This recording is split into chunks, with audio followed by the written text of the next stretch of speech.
Good evening, everyone. I'm talking about leadership, transition into leadership from being either a full-time health professional or maybe you were part-time and now you're transitioning off the tools and becoming a leader. The reason we're talking about this is it was a really common topic at the GMC weekend in Sydney, Saturday, Sunday. For those of you who went there, it was an amazing weekend. We've changed it a lot. Really impactful and valuable content on the Saturday, and the Sunday finished a bit sooner, but we ended on a high with Mastermind, your plan for the next 12 months, and a really great Q&A session with all the CM mentors. So that was a fun weekend, and it continues to develop and it continues to grow. We had 70 people at the last event in Sydney. There was 100 at this one. We had something like 120 in Melbourne. So it continues to be an awesome weekend for those who are in the academy, but also those who aren't, really setting up their year for success. And the big question was, when I transition to leadership or off the tools, is how do I deal with that mentally? Hi, Kira, and hey, Jason. So the first thing is, I would just say you need to lean into the discomfort. You are going to feel uncomfortable, and the reason you will feel uncomfortable is because it is uncertain. And it is the exact same as we spoke about with a new employee starting at your business. When a new employee is starting at your business, it is really scary. It often feels uncertain, and there's a lot of fear around that. And so we have strategies in place for a new employee. We have a position description. We have a 0 to 100 document. We have a welcome pack to introduce them. We have roles and certain pathways to give them that clarity and stability and ease some of the uneasy feelings about a new role. And so the first thing is, I just want you to compare it to that and realize that it's completely normal because it is a new role. To help you, we're going to go through similar things that we would do for a new employee. So the first thing I've got is you need to establish a new rhythm and a new week. So if you are transitioning off the tools and into leadership, you absolutely need to time block and plan your week. So this can be in Google Calendar, it can be in a diary, it can be in Asana. Every Sunday night, I spend an hour time blocking my next week. And the things I will time block are time for team. So for me, it's Tuesday. Tuesday, I connect with every team member. Time for 1%ers, which is getting to inbox 0, replying to emails, admin tasks, paying our tax, onboarding, new partners. So I time block actually 2 lots of 2 hours for 1%ers. I time block my team day, which is Tuesday. And then I also time block improvements. So things like, and I call this black time in my diary, what's the one thing I'm going to do this week which will improve my business? And that's time blocked as 4 hours. And that will be clinic apps. This week for me, it's the thank you page, which Jack O'Brien shared. After you make a booking on Clinico, there's a video and a thank you page. I really loved that. I think that's so powerful.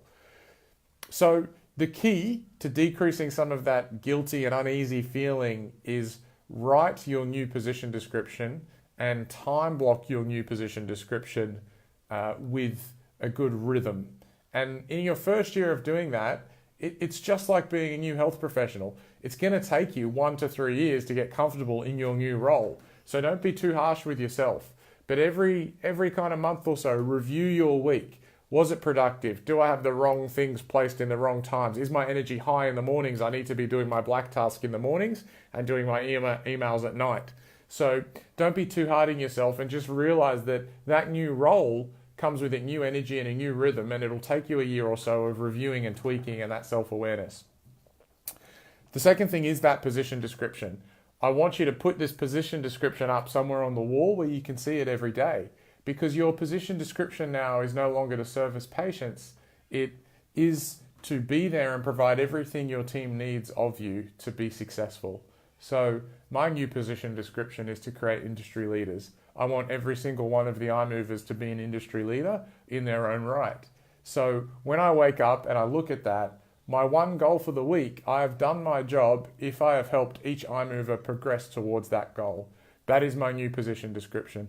That will help ease some of those feelings of guilt, because the guilt will come from, am I doing enough? I'm not income producing, am I doing enough? If your new position description is create industry leaders and you're achieving one task a week that progresses them towards that, then you are doing enough. So that new position description is important, and it's important to be somewhere where you can remind yourself of it. The last thing I wanted to mention was you still have to give yourselves days of nothingness, because for me it's Friday. I literally, no emails, no 1%ers, no Slack, no team, and it's on those days that the innovation happens. So those thoughts will just come to you. And all the best books I've read of the top performers and the top leaders and the top CEOs around the world, they actually have a planned day of nothingness. And that planned day of nothingness is not actually family time or leisure time. It is really just time with self where really great ideas come to you. And it might be around customer experience. It might be around something really practical like treatment maps. It might be about your social media.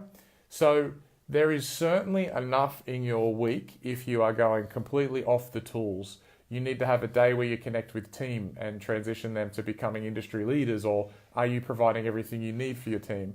You need to have a couple of time blocks of 1%ers. You need to have a couple of time blocks where it's your one thing for the week that you're progressing, whether it's clinic apps or thank you page or social media. You need to have time for nothingness where your innovation will happen. And then you still have your leisure time and family time around that. It might be your weekends. So with these things in place, new rhythm, new position description, new time blocks, and new clarity over your role, those feelings of insecurity and guilt will slowly subside. But it is normal, and you need to lean into that. It is a period of uncertainty for the first 1 to 3 years you're doing that new role, just like you had uncertainty when you're a new health professional. The last thing I'd really want to check in is, and as I know a lot of people were saying, I feel guilty and my team's probably thinking, what am I doing? I want you to really create the distinction that those feelings of guilt are predominantly coming from yourself. I would very highly doubt that your team members are resenting you because you are at home and not in the clinic. And if they are, I would suggest 2 courses of action. Thoroughly explain to them what your new role is, and is to completely help them be a successful practitioner, completely help them achieve their goals, completely help them be an industry leader. Once you've explained that, if there is still feelings of guilt or resentment, you need to get rid of them, because they aren't appreciating what you're doing for them. And time is not value. It could be as transformational as 1/2 an hour call a week can change that person's career path and life. So first of all, I would say that 90% of those feelings are probably coming from you, not your team. If it is coming from your team, you probably haven't explained your new position description, which is to completely help them. And if it's still coming from the team, they're probably not the type of person you want around. Most of those feelings, they will be coming from yourself and the feeling of uncertainty. So I hope you can apply those things. A new rhythm, be okay with it taking 1 to 3 years of adjusting and readjusting, and new position description, and time blocking those certain roles for yourself. There's certainly plenty to do, and you still need to have 1 or 2 days off, just like you did when you were a practitioner, but it will take some time.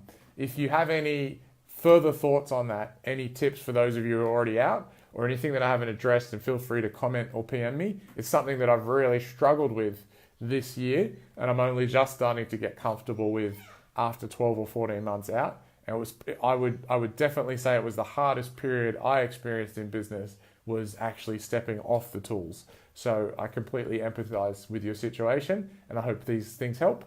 I'll talk to you all next week.